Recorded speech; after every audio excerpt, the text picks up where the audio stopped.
try to make ourselves heard over the general din of the exhibit hall, which is great because it's all activity. But I think what we're going to do is start off with a brief presentation by Neil. Hello. Yep. Hi, everyone. Neil McGregor from Ricardo. So, yeah, really excited to be here in Los Angeles this week to talk about this fantastic program called Automotive. So I'm going to give you a quick elevator pitch, or probably an extended elevator pitch, about 10 minutes presentation on Automotive. So I'll talk a bit about who WorldAutoSteel are, who Ricardo is, talk a bit about the Automotive vehicle design, some of the autonomous vehicle design considerations, and then I'll join the guys on the stage for a chat and a conversation. So WorldAutoSteel, who are the executive sponsors of the project and the project managers, they are a fantastic consortium of 18 of the world's largest automotive steel providers. So despite a lot of these companies actually being in competition with each other, the consortium pulls together to deliver projects that demonstrate that steel is the material of choice for automotive. So it's been an absolute honor and pleasure to work with these guys. Truly, truly amazing. So a bit about Ricardo. So I work for Ricardo. Ricardo is a global automotive, environmental and consulting engineering company. We're around about 100 years old. Our heritage started in engines and combustion. And I work for Ricardo, and we were selected to deliver this engineering program. So why did WorldAutoSteel choose mobility as a service for their main next engineering program? So they did a really good study around about 5-6 years ago now, kind of looking into the crystal ball and asking the question, what is the future of transportation and what does it mean for the steel industry? And they concluded that there's a big drive towards global net zero, big trends on urbanization and changing interest in vehicle ownership. And really their goal was to demonstrate that steel could deliver a significant enabler for reaching net zero and delivering safe and sustainable transportation and mobility solutions. So it was a really good call by WorldAutoSteel to kind of select and specify a autonomous mobility as a service vehicle for their kind of engineering demonstrator program. We get a lot of questions about Automotive, and so what we've done is just pulled a slide together. We call it an is not, and the objective is to really answer a lot of your questions so that we can make the most of our time on the stage. So just running through these. So Automotive is a fully autonomous SAE level 5 vehicle. That means there are no direct driver interfaces such as steering wheel, pedals, and controls. So the only interface that the operator has with the vehicle is maybe through a mobile phone, for example, take me from location A to B. It's not level 4, so it's fully autonomous level 5. The vehicle is, and the project was designed up to design and demonstration at virtual concept level only. So we get a lot of questions, are you going to make the car? WorldAutoSteel aren't. It's a lot of investment to turn this into physical hardware, so we demonstrated it to advanced concept level through virtual engineering tools.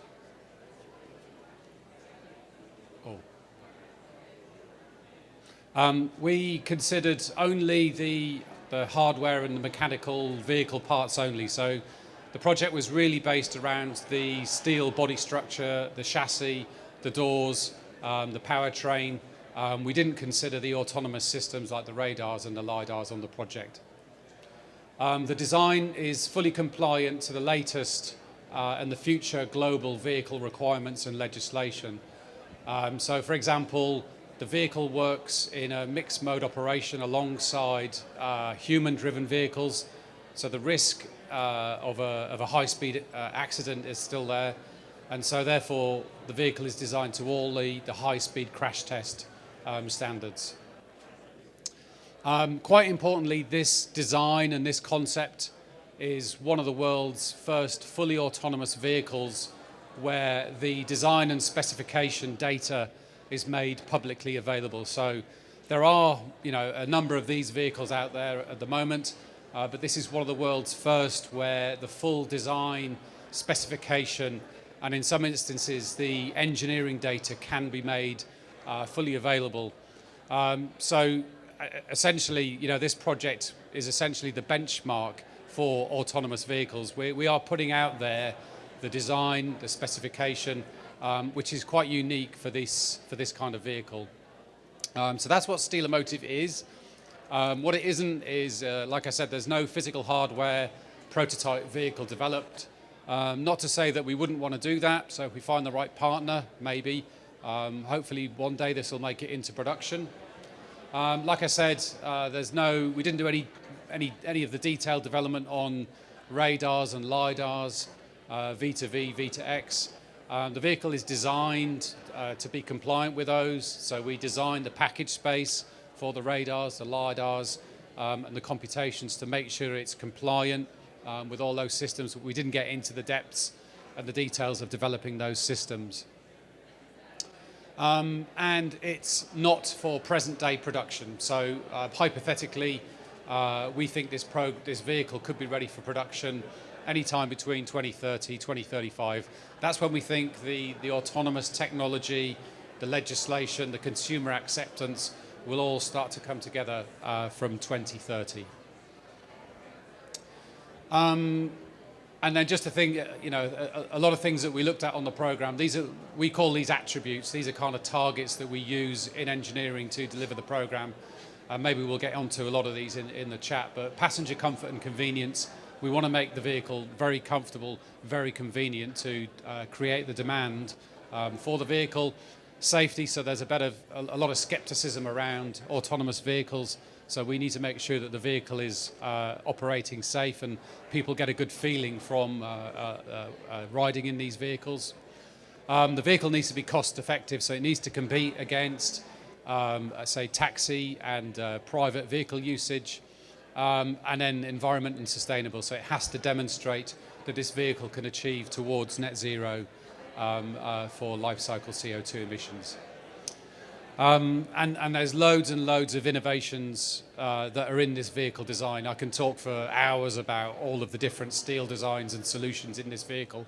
But in a nutshell, we developed quite a unique and novel advanced high-strength steel body structure using the latest advanced high-strength steel grades, achieving very, very high levels of strength, stiffness and durability in the design. We demonstrated very, very good vehicle safety performance, so crash performance. And we did that by developing a unique high-strength steel crash structure design to protect all the occupants in this vehicle.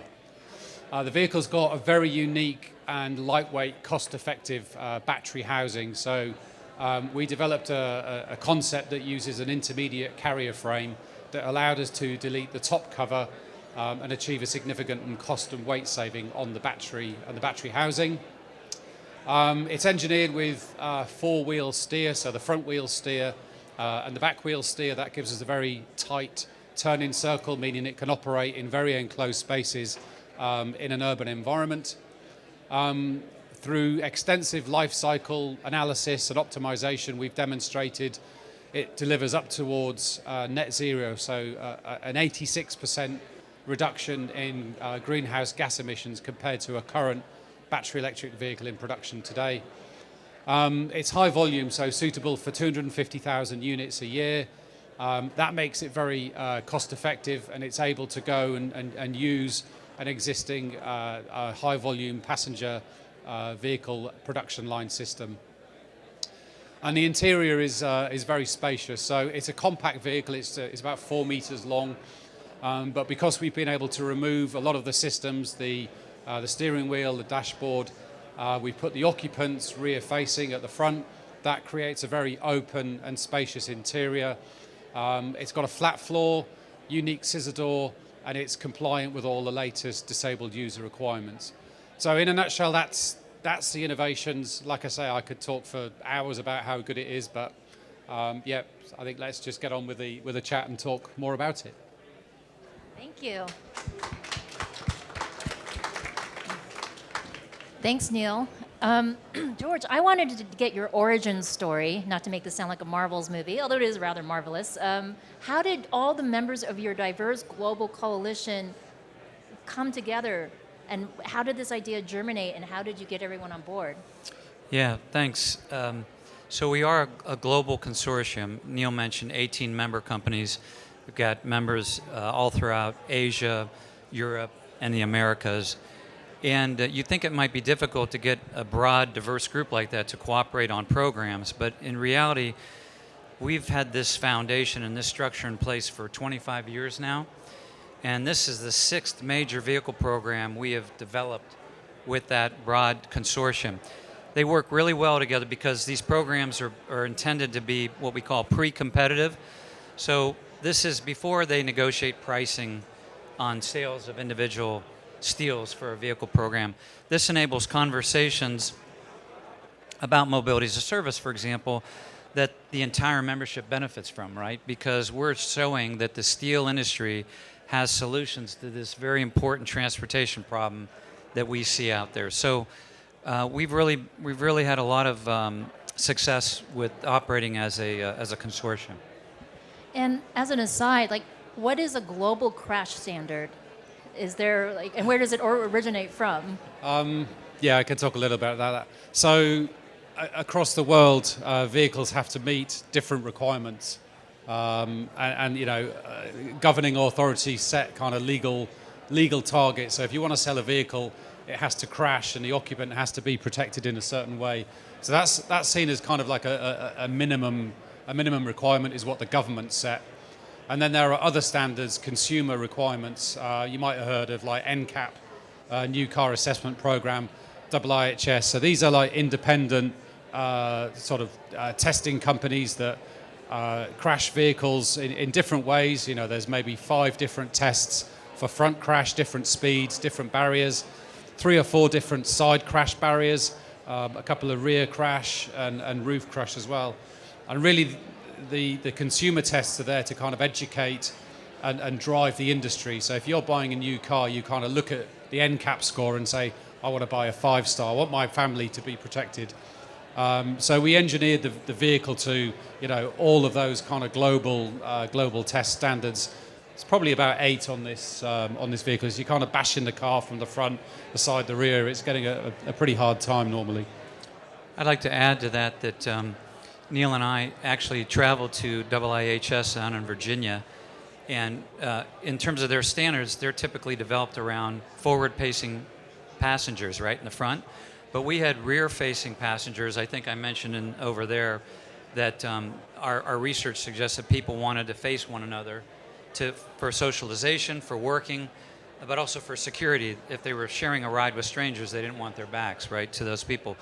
Well, that created challenges for us from a safety perspective. And so Ricardo developed different measures to the body and to the torso and to the head. And we shared those with IIHS because their standard wasn't written that way.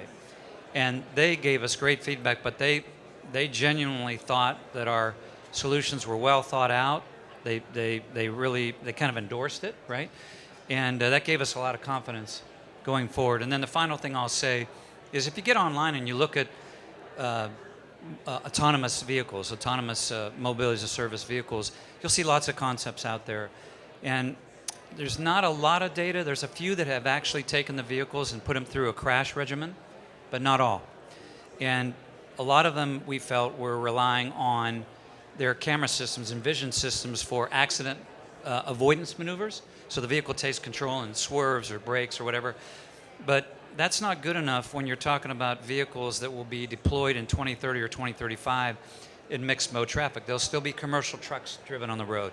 I'll still drive a vehicle at times, right? So there will be crashes.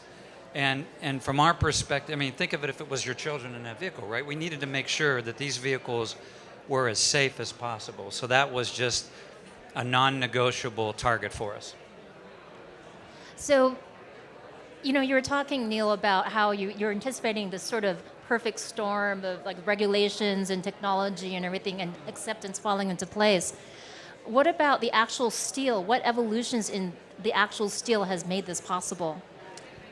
Yeah, I'll just add a comment on that. So, as an engineer, we often rely on like a toolbox. WorldAutoSteel came to us with a problem and said, "Hey, we want to design an autonomous car." What they also brought to the table was the consortium of the world's 18 finest steel companies in the world. So a lot of experts in steel manufacturing, steel chemistry, automotive applications, joining. So we were kind of blessed, really, to be in this project. Really, quite a challenging project, but we had excellent support from WorldAutoSteel. And yeah, we ran into problems. We ran into crash problems. We needed to ask questions about, can we use this particular steel? Can we join this particular steel? Took that back to the consortium. They went away, did their homework, came back. Yeah, we think we can do that. So it was a fantastic partnership. But yeah, we were provided with a fantastic toolbox of, I think it was something like 64 unique steel grades to choose from, and then within that, different thicknesses, anything from like 0.5 millimeters, which gave us really good weight performance, and then all the way up to say 2.4 millimeters, where we needed stiffness and strength. So we had this kind of we call it infinite tunability. We had this like portfolio that we could just kind of look at and go, you know what, we need that steel, that steel, that steel, and that steel. And pulled it together, and it was quite a remarkable result. Let me just add that he mentioned this materials portfolio with 64 distinct grades. Our last major vehicle program was in 2011. It was called Future Steel Vehicle. It was a clean sheet BEV design. And our materials portfolio of advanced high-strength materials numbered 27 grades, I think. So since that time, in 10 years, we have our industry has really innovated tremendously well. We're up to 64 grades, and as Neil said, that allows us to put exactly the right material in the right area of the vehicle for its functional requirement. So it's something that we benefit from. A lot of people don't know much about steel. If you don't, you think of it as old and stodgy, because we have a 100-year legacy of applications for the automotive industry. We've been around forever, but we have been forced to innovate because of competition, and our materials are very sophisticated, but they're also incredibly high strength. We're 3 times the strength maximum available from aluminum, for example. So we benefit from these modern steels, and so does the automotive industry.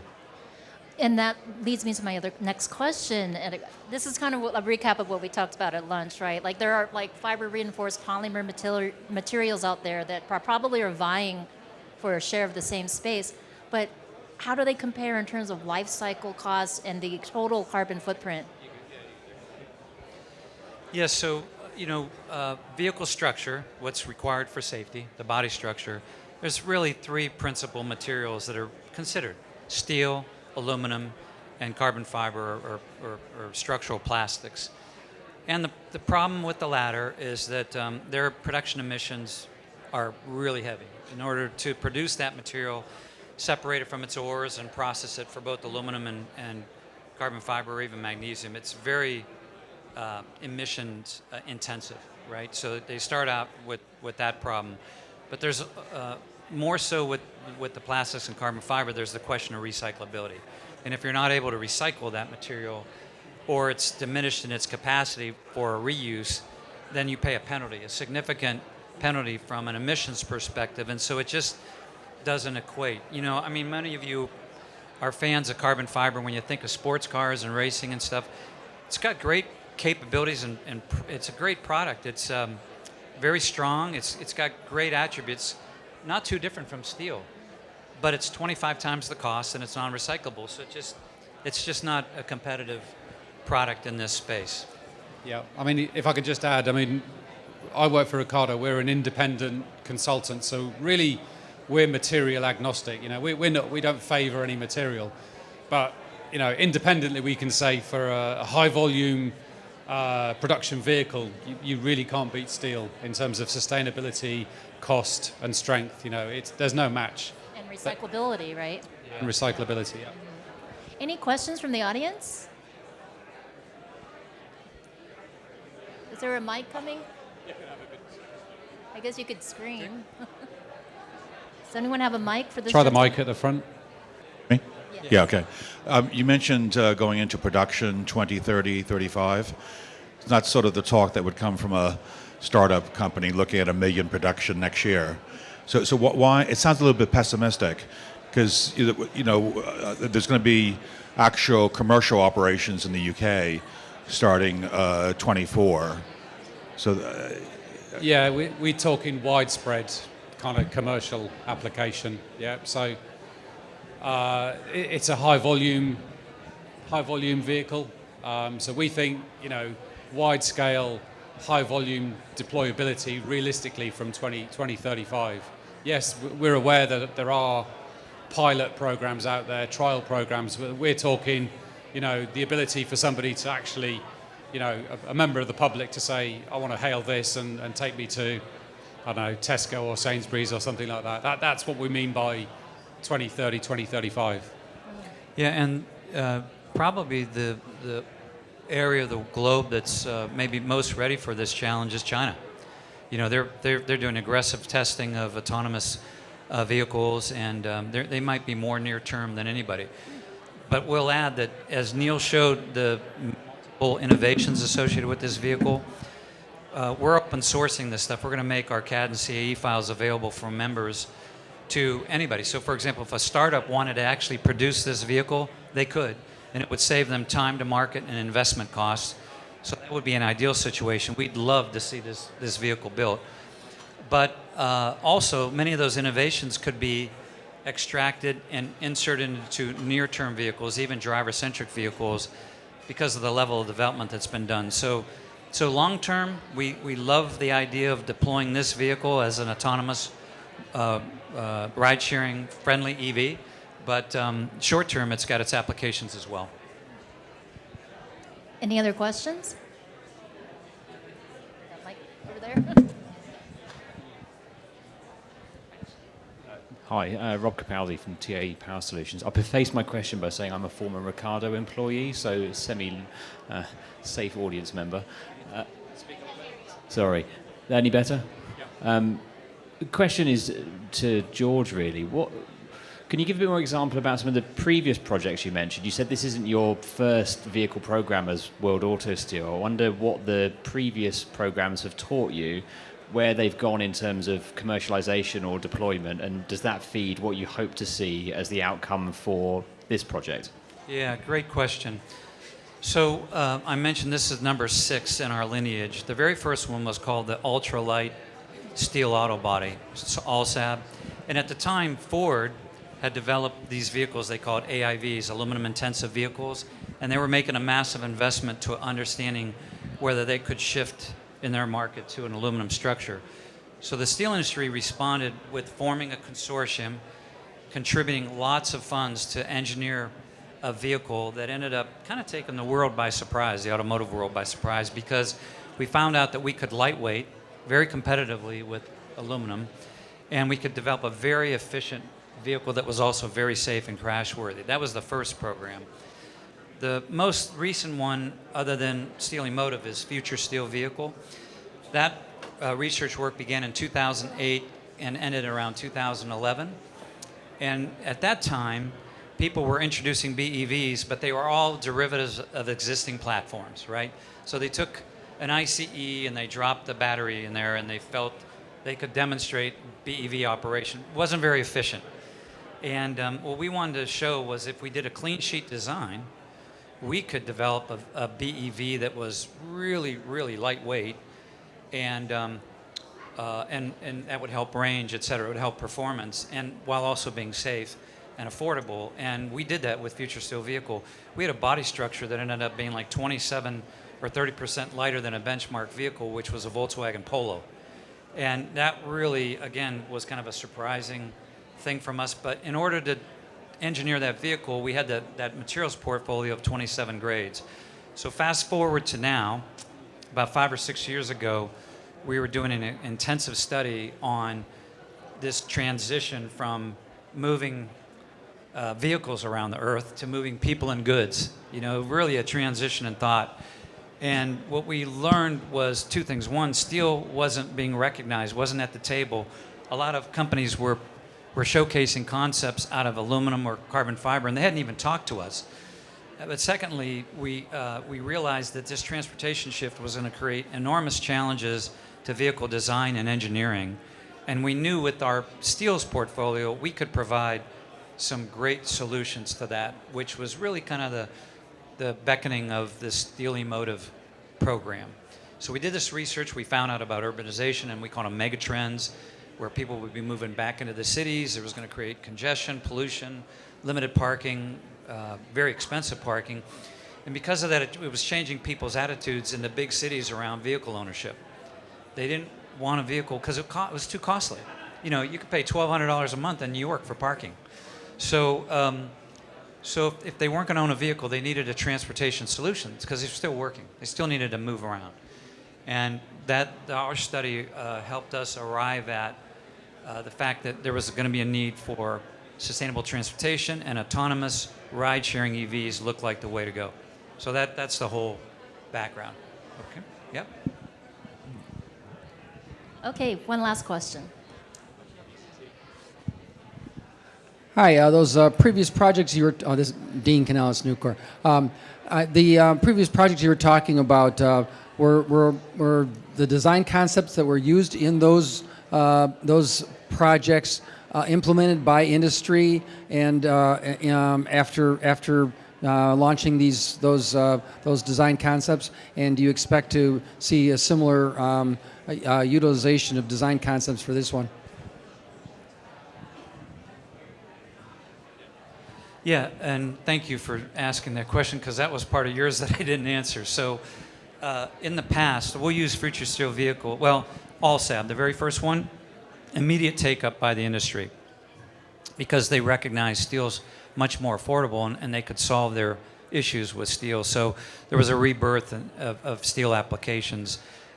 Future steel vehicle, the one that finished in 2011, again, that was a clean sheet design of a BEV, very mass efficient. Within the first 12 months of releasing that information to the OEMs, they were immediately grabbing elements of that design, battery concepts, et cetera, and dropping them into their development. So in fact, we saw very rapid take-up of that vehicle. Now transition today, we're in what we call dissemination mode, and we'll be beginning what we call tech transfers, but I'd like Neil to respond to this. Yeah, thanks, George. Yeah, so essentially we did pens down on the design last July, and then since then we've been in the dissemination phase. So since then we've created an engineering report, about 500 technical pages that anyone can freely download and gen up on the design and the concept. We've been doing a lot of conferences like this, a lot of technical automotive conferences, taking the design, showing the world, talking to OEMs, car OEMs, startups, explaining to them about the concept at kind of open trade and conference shows. And then what we're going to work on next year is setting up kind of one-to-one, face-to-face meetings with OEMs to explain the concept to them, answer any questions they've got, and start to help them to implement the technologies and the steel materials into their design. So we're kind of into the rollout, into kind of the hand-holding phase of helping them to implement the innovations. Well, I want to join me in giving a hand to these men of steel. Thank you. And I'm sure they'll be happy to continue the conversation off the stage. So thanks again.